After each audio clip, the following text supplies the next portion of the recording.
വിദേശത്ത് പഠിക്കാനായിട്ട് പോകുന്ന സ്റ്റുഡൻസിൽ ഏറ്റവും കൂടുതൽ ട്രെൻഡിങ് ആയിട്ട് ഇപ്പോൾ കാണുന്നത് ജർമ്മനിയാണ്. ജർമ്മനി പബ്ലിക് യൂണിവേഴ്സിറ്റിയിൽ ഫീസ് ഇല്ലാത്തതും അവിടെ ജർമ്മൻ ലാംഗ്വേജ് ആവശ്യമില്ല, പകരം IELTS എന്നുള്ള റിക്വയർമെൻറ്റ് അതാണ് ഏറ്റവും കൂടുതൽ അട്രാക്റ്റീവായിട്ട് പല സ്റ്റുഡൻസും കാണുന്നത്. സോ പബ്ലിക് യൂണിവേഴ്സിറ്റിയിൽ പോകുമ്പോൾ ഫീസ് ഇല്ല എന്നുള്ള അഡ്വാൻറ്റേജ് മാത്രമല്ല, എന്തൊക്കെയാണ് വേറെ എന്തെങ്കിലും എക്സ്പെൻസ് അവിടെ വരുന്നുണ്ടോ, ഇങ്ങനെയുള്ള കാര്യങ്ങൾ പലരും പറയുന്നുമില്ല. ജർമ്മനിയിൽ ചെന്ന് കഴിഞ്ഞാൽ എന്തൊക്കെ ചാലഞ്ചസ് ആണ് നിങ്ങൾ അവിടെ ഫേസ് ചെയ്യുന്നത്, എങ്ങനെയൊക്കെയാണ് അത് അഡ്ജസ്റ്റ് ചെയ്ത് പോകേണ്ടത് എന്നുള്ളതിൻ്റെ ഒരു ഡീറ്റെയിൽഡ് ആയിട്ടുള്ള വീഡിയോ ആണ് ഇന്ന്. അക്കോമഡേഷൻ. പലപ്പോഴും ജർമ്മനിയിൽ ചെന്ന് കഴിയുമ്പോൾ അക്കോമഡേഷൻ കണ്ടുപിടിക്കുക എന്നുള്ളതാണ് ഏറ്റവും വലിയ ഒരു പ്രോബ്ലമായിട്ട് ഒരു സ്റ്റുഡൻറ്റ് ഫേസ് ചെയ്യുന്നത്. നിങ്ങൾക്ക് പലപ്പോഴും യൂണിവേഴ്സിറ്റി തന്നെ സ്റ്റേ ഒക്കെയും അറേഞ്ച് ചെയ്ത് തരും. അങ്ങനെ ആവുമ്പോൾ പോലും പലപ്പോഴും നിങ്ങൾ അവിടെ ചെന്ന് കഴിയുമ്പോഴായിരിക്കും നിങ്ങൾക്ക് അതുമായിട്ട് അഡ്ജസ്റ്റ് ചെയ്യാൻ ഇച്ചിരി ബുദ്ധിമുട്ട് കാണുന്നത്. അങ്ങനെയാണെങ്കിൽ നിങ്ങൾ നേരത്തെ തന്നെ അക്കോമഡേഷൻ്റെ ഡീറ്റെയിൽ നാട്ടിൽ നിന്ന് തന്നെ റിസർച്ച് ചെയ്തിട്ട് മാത്രം അങ്ങോട്ട് ചെല്ലുക. ഒത്തിരി പേരും പലപ്പോഴും അവിടെ നിന്ന് നിങ്ങൾ അക്കോമഡേഷൻ്റെ കാര്യങ്ങൾ ചോദിക്കുമ്പോൾ ഒത്തിരി സ്കാം ഫേസ് ചെയ്യുന്ന കാര്യങ്ങളും ഉണ്ട്. പലരും പറയും നിങ്ങൾ പൈസ ഇപ്പോൾ ഇട്ടോളൂ, താക്കോൽ അവിടെ എത്തിയിട്ട് തരാം എന്നൊക്കെ. സോ അത് പലപ്പോഴും പറ്റിക്കൽ എന്നുള്ള രീതിയിലും പോയെന്ന് വരാം. അതുകൊണ്ട് പ്രോപ്പറായി റിസർച്ച് ചെയ്ത് ആരെങ്കിലുമൊക്കെ പരിചയം ഉണ്ടെങ്കിൽ നേരത്തെ തന്നെ അക്കോമഡേഷൻ സെറ്റ് ചെയ്തിട്ട് അങ്ങോട്ടേക്ക് ചെല്ലുക. Paper works. അവിടെ ചെന്ന് കഴിഞ്ഞാൽ എന്തൊക്കെയാണ് ആദ്യമായിട്ട് ചെയ്യാനുള്ളത്, ഇതിനെപ്പറ്റി പ്രത്യേകിച്ചൊരു ധാരണ പല സ്റ്റുഡൻസിനും ഉണ്ടാവാറില്ല. അവിടെ ചെന്ന് കഴിഞ്ഞ് നിങ്ങൾ ബാങ്ക് രജിസ്ട്രേഷൻ ചെയ്യാനുണ്ട്, സിറ്റി രജിസ്ട്രേഷൻ ചെയ്യാനുണ്ട്, ഇൻഷുറൻസ്, ഇതിൻ്റെ ഒക്കെയും കാര്യങ്ങൾ നിങ്ങൾ അവിടെ ചെന്നിട്ട് ചെയ്യാനുണ്ട്. ഇതും ഒക്കെയും നേരത്തെ തന്നെ അറിഞ്ഞിട്ട് വേണം ജർമ്മനിയിലേക്ക് പോകാനായിട്ട്. Part time jobs. നിങ്ങളൊരു സ്റ്റുഡൻ്റായി ജർമ്മനിയിൽ ചെന്ന് കഴിയുമ്പോൾ നിങ്ങൾ ഫേസ് ചെയ്യുന്ന ഏറ്റവും വലിയ ബുദ്ധിമുട്ട് ഒരു പാർട്ട് ടൈമായിട്ട് ജോലി കണ്ടെത്താനായിട്ടാണ്. നാട്ടിൽ നിങ്ങൾ വലിയ ഹൈ പോസ്റ്റിലൊക്കെ ഇരുന്ന ഒരാളായിരിക്കാം. അവിടെ ചെന്ന് കഴിയുമ്പോഴേക്കും നിങ്ങൾക്ക് കിട്ടുന്ന ജോലി അത് ഏതാണെങ്കിലും അത് ചെയ്യാനുള്ള ഒരു മെൻറ്റാലിറ്റി നമുക്കുണ്ടായിരിക്കണം. പലപ്പോഴും നിങ്ങൾക്ക് കിട്ടുന്ന ജോലി എന്ന് പറയുന്നത് ചിലപ്പോൾ റെസ്റ്റോറൻറ്റിൽ ക്ലീനിങ് ആയിരിക്കാം, ഡെലിവറി ജോബ്സ് ആയിരിക്കാം. ഡെലിവറി ജോബ്സ് ഒക്കെ പറയുമ്പോഴേക്കും ഒത്തിരി സ്റ്റുഡൻസ് ഏറ്റെടുക്കുന്ന ഒരു കാര്യമാണ്, ബിക്കോസ് അതിന് ഒത്തിരി ടിപ്പ് കിട്ടും. പാക്കേജ് യൂണിറ്റ്സിൽ പലപ്പോഴും നിങ്ങൾക്ക് ജോലിയൊക്കെ കിട്ടുന്നതാണ്. നിങ്ങൾ ഇവിടെയൊക്കെയും നിങ്ങളുടെ റെസ്യൂമൊക്കെ സെൻഡ് ചെയ്യുമ്പോഴും നിങ്ങൾ പ്രത്യേകിച്ച് ശ്രദ്ധിക്കേണ്ടതുണ്ട്. ഇനി ജോലി പാർട്ട് ടൈം കഴിഞ്ഞിട്ട് നിങ്ങൾ ഫുൾ ടൈം ആയിട്ട് ജോലി ചെയ്യുമ്പോൾ പോലും നിങ്ങൾ ഏറ്റവും ശ്രദ്ധ കൊടുക്കേണ്ടതും നിങ്ങളുടെ റെസ്യൂമെ തന്നെയാണ്.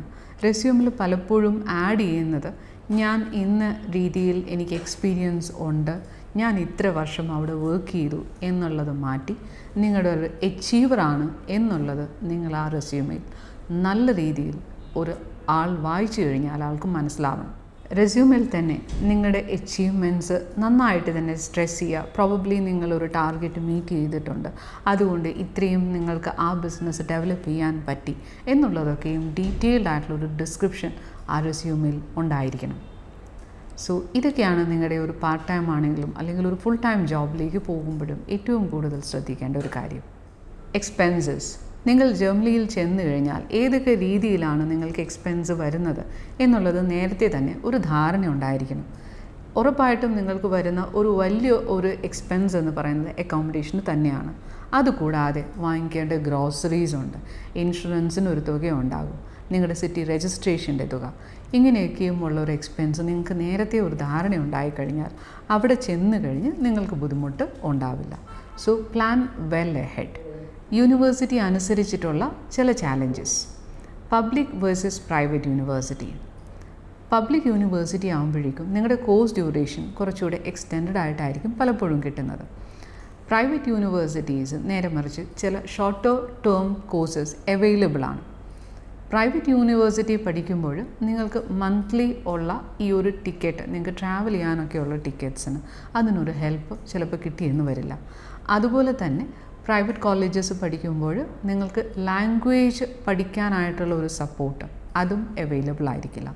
പബ്ലിക് യൂണിവേഴ്സിറ്റിയിൽ ഫ്രീ ആയിട്ട് ചില യൂണിവേഴ്സിറ്റീസ് ലാംഗ്വേജ് സപ്പോർട്ട് കൊടുക്കുന്നുണ്ട്. ചില പബ്ലിക് യൂണിവേഴ്സിറ്റി മാൻഡേറ്ററി ആയിട്ട് ഇൻറ്റേൺഷിപ്സ് പ്രൊവൈഡ് ചെയ്യുന്നുണ്ട്. ഈ ഇൻറ്റേൺഷിപ്പ് നിങ്ങളെ ഫ്യൂച്ചർ അവിടെ ഒരു ജോബ് കിട്ടാനായിട്ടും നിങ്ങളെ ഹെൽപ്പ് ചെയ്യുന്നതാണ്. സോ നിങ്ങൾ ചൂസ് ചെയ്യുന്ന യൂണിവേഴ്സിറ്റി അനുസരിച്ചിട്ട് ചില ചാലഞ്ചസ് നിങ്ങൾ ഫേസ് ചെയ്തെന്ന് വരാം. Language barrier. പലപ്പോഴും ജർമ്മനിയിലേക്ക് മാസ്റ്റേഴ്സിന് പോകുന്ന സ്റ്റുഡൻസ് A1 അല്ലെങ്കിൽ A2 ബേസിക് ആയിട്ടുള്ള ജർമ്മൻ മാത്രമാണ് പഠിച്ചിട്ട് പോകുന്നത്. നിങ്ങൾ അവിടെ ചെന്ന് കഴിയുമ്പോഴായിരിക്കും അത് മാത്രമാകുമ്പോഴേക്കും നിങ്ങൾക്ക് എന്തോരം ബുദ്ധിമുട്ട് നിങ്ങൾ ഫേസ് ചെയ്യുന്നു എന്ന് മനസ്സിലാവുക.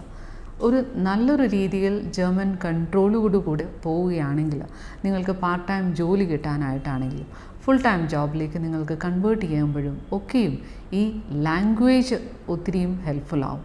സോ ഇനീഷ്യലി ജർമ്മൻ ലാംഗ്വേജ് പ്രോപ്പറായിട്ട് അറിഞ്ഞില്ല എങ്കിൽ നിങ്ങളവിടെ കമ്മ്യൂണിക്കേഷൻ ഒത്തിരിയും തന്നെ പ്രോബ്ലംസ് ഫേസ് ചെയ്യാനുള്ള ഒരു ചാൻസസ് ഉണ്ട്. ഈ ചാലഞ്ചസൊക്കെ നിങ്ങൾ മുൻകൂട്ടി കണ്ട് നല്ലൊരു രീതിയിൽ നിങ്ങൾ പ്ലാൻ ചെയ്താൽ ജർമ്മനിയിൽ ഫേസ് ചെയ്യുന്ന ഏത് പ്രോബ്ലവും നിങ്ങൾക്ക് ഡീൽ ചെയ്യാവുന്നതേ ഉള്ളൂ.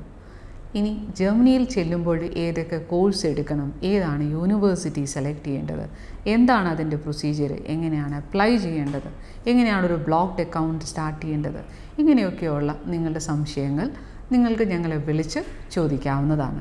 So you can contact us for any further things. Thank you. MedCity International Academy. Trusted hands forever.